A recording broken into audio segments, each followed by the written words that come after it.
Hi friends, in this video we are going to learn how to read a line in input inside the console.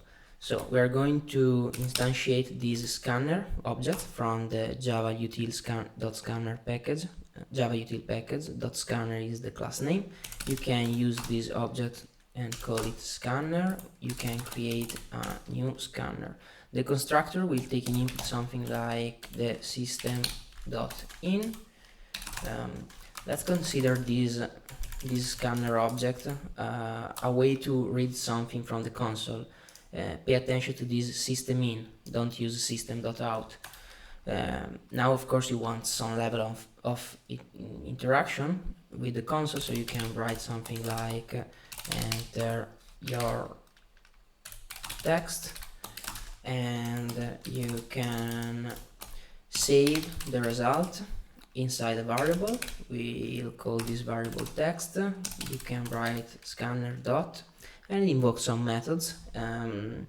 You can choose wherever you want. If you want to read an int, you can choose next int and try other different methods, but for now we are interested in a line of text, so you can choose next line.